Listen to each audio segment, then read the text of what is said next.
간혹 아이들이 특별하게 해줄 수 없는 것들, 예를 들면 요즘에 유행하는 아이폰을 사달라든가 아니면 자기는 특별한 뭘 사달라고 할 때가 있습니다. 말도 안 되죠.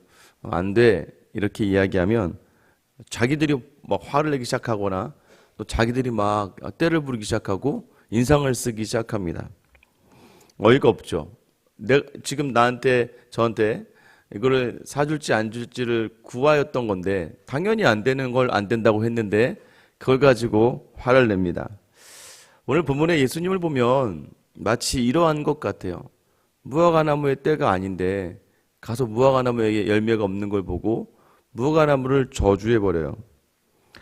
전에 한번 말씀드렸던 20세기의 철학자이자 수학자인 버들란드 러셀이라는 사람이 이런 이야기를 했습니다. 내가 기독교를 믿지 않는 이유는 오늘 본문의 이 예수 때문이다. 이 예수는 왜 이렇게 생트집을 잡아서 말도 안 되게 열매 맺지 않는 것이 문제인가? 라는 것을 지적했던 사람이 있습니다. 아직 때가 왔는데 열매가 없다고 나무라는 예수님의 모습. 여러분, 어제가 이제 종료주일의 시작이었고 오늘 본문과 동일하게 이튿날, 이제 그 다음날 오늘 2000년 전 오늘 예수님께서 성전으로 향하고 계셨습니다. 성전으로 향하는 발걸음, 여러분 어제 그 수많은 백성들의 환호와 함성과 호산나를 외치던 소리가 귓가에 맴돌았을 거예요. 여러분, 그런데 오늘 예수님의 상태를 12절에 어떻게 이야기하고 있냐면 이튿날 그들이 베다니에서 나왔을 때에 예수께서 시장하신지라 라고 되어 있어요. 수많은 인파 속에서 있을 때는 몰랐을 거예요. 아마 지금 저도 매번 그렇습니다. 이 새벽에 설교하고 날 때까지도 잘 몰라요.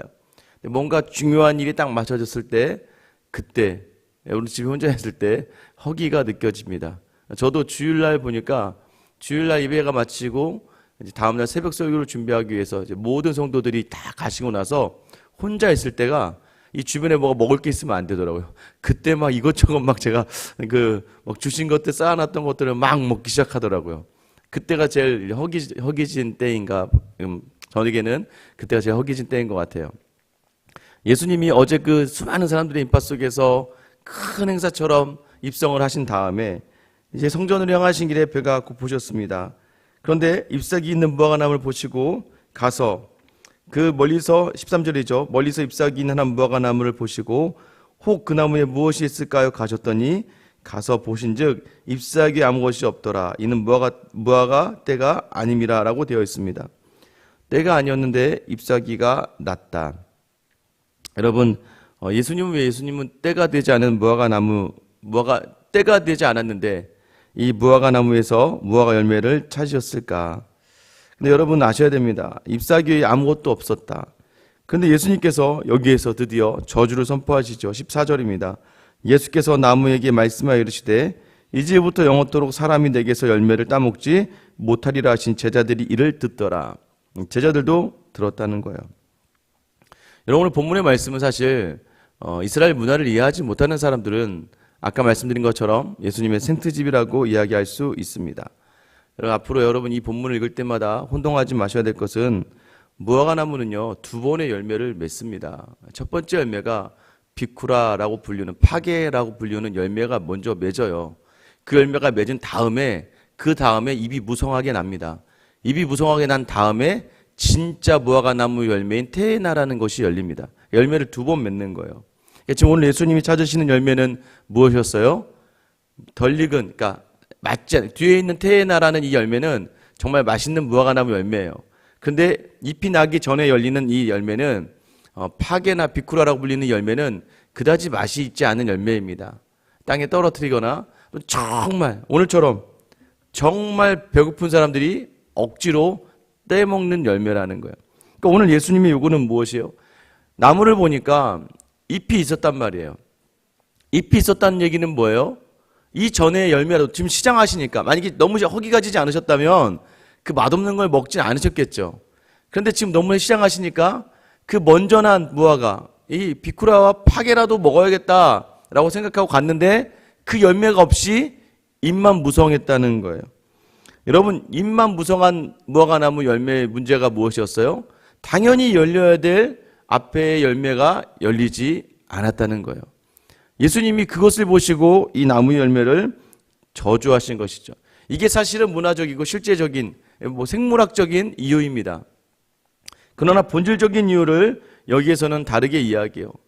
예수님께서 지금 이야기하는 것, 지금 무화과 나무의 때가 아니다라는 이 때는 어떤 때를 이야기하냐면 이 사람들이 일반적으로 알고 있는, 우리가 일반적으로 알고 있는 이 정도 열매, 테나라고 하는 무화과 나무가 열릴 때를 우리는 생각하고 있겠죠. 앞에 열매는 열매가 아니니까. 그런데 예수님의 때는 무엇이에요? 그 앞에 거라도 있었으면 되는 상황이죠.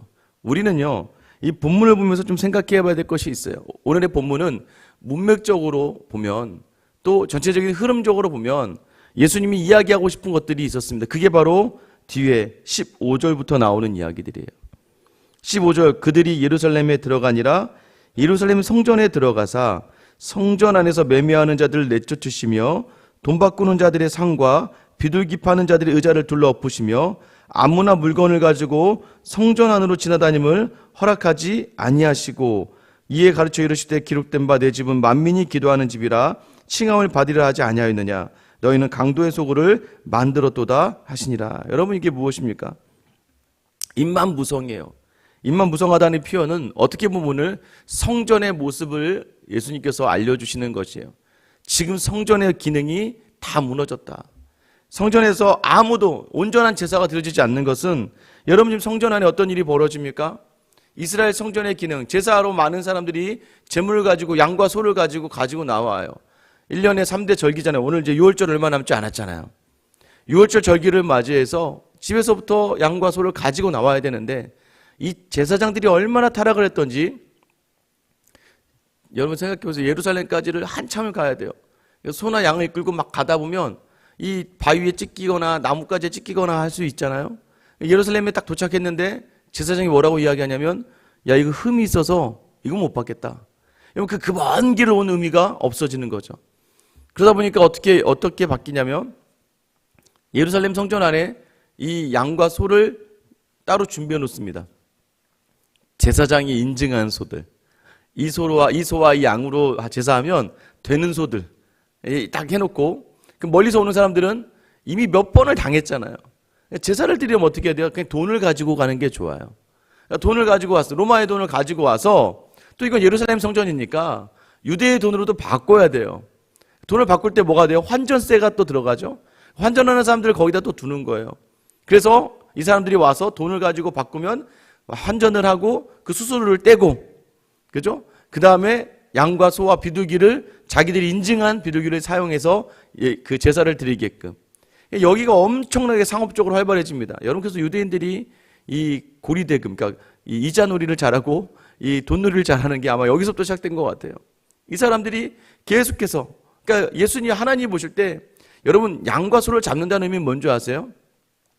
내 죄와 내 죄, 특히 6월 이스라엘 백성을 출애굽하고 나의 죽음을 생명으로 인도하신 그 하나님께 감사하며 특별한 마음을 담아서, 여러분 그러나 내 생명의 고귀함을 알기 위해서 내가 기르던 양과 내가 기르던 소를 직접 끌고 와서 그 소와 양을 각을 떠서 하나님께 바치는 거예요.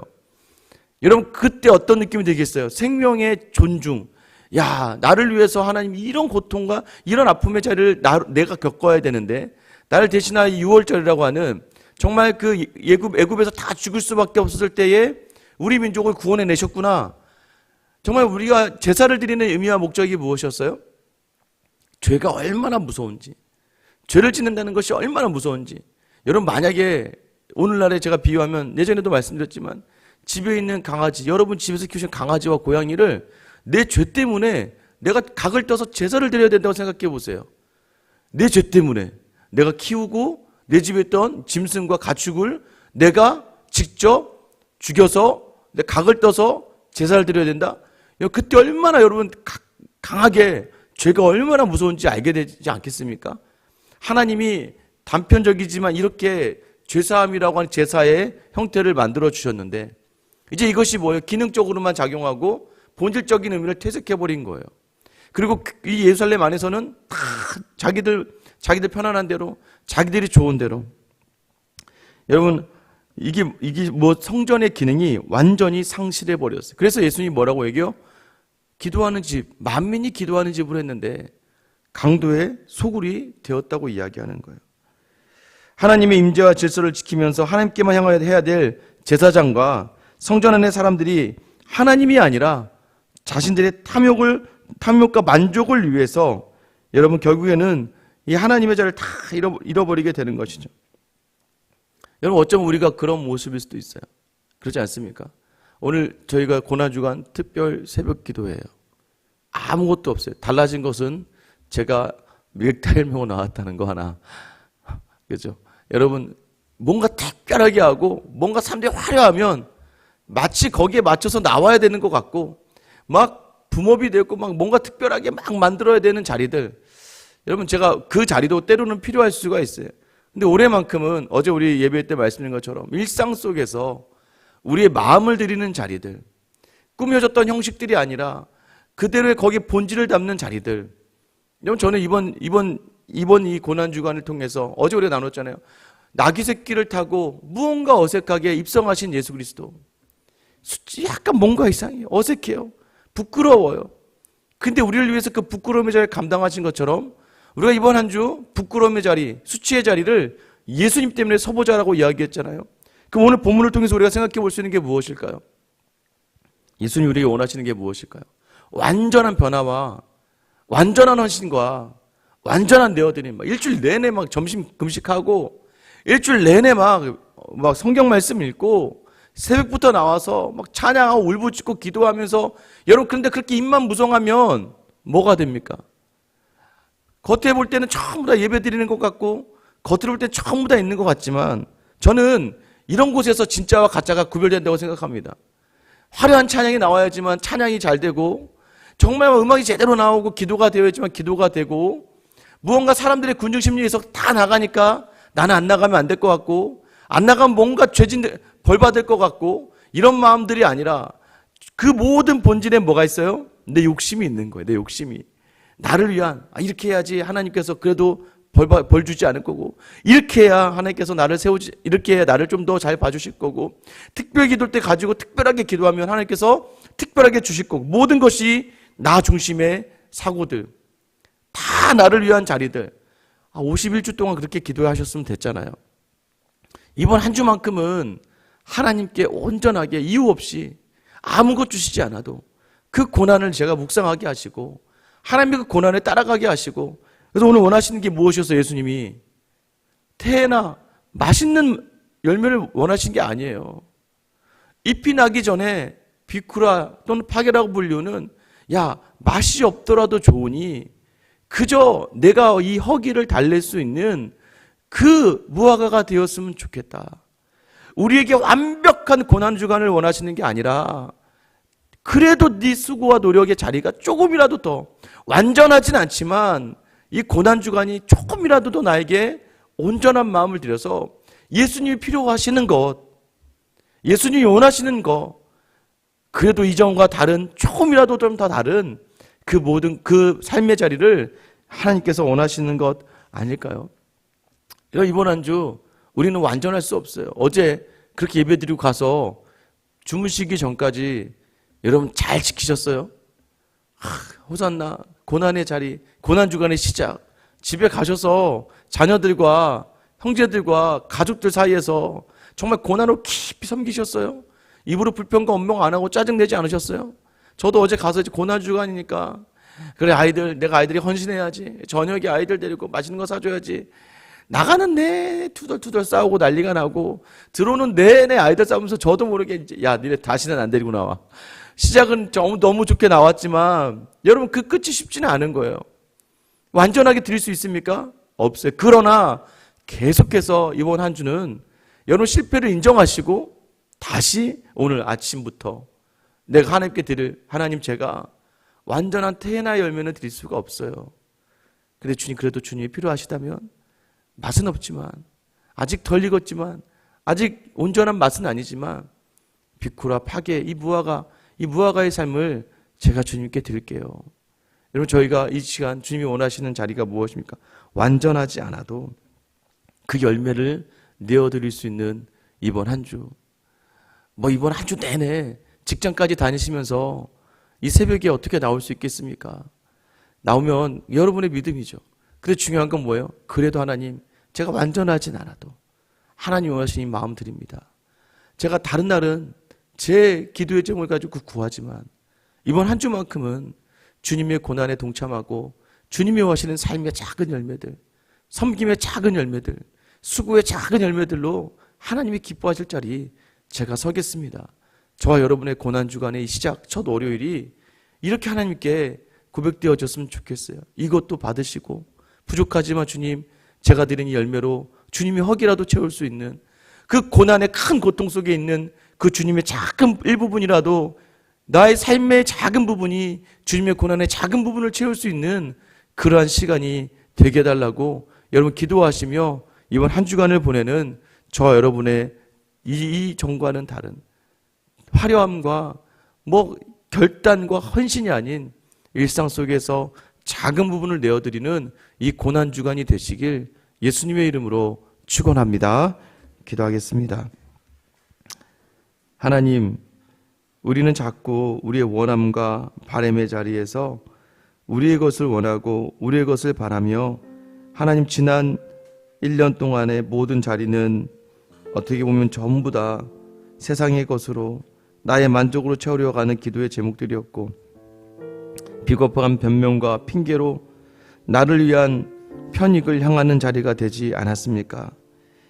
성전의 근본이 되시는 주님을 내 안에 담기보다는 내가 먼저 바라는 것들로 나를 채우고, 성전의 화려함과 성전의 아름다움으로만, 겉으로만 외식하며 그 자리에 온전한 믿음을 담지 못했던 시간들, 하나님, 어떻게 보면 이번 한 주, 이 고난주간이 우리의 믿음을 확인할 시간인 것 같습니다.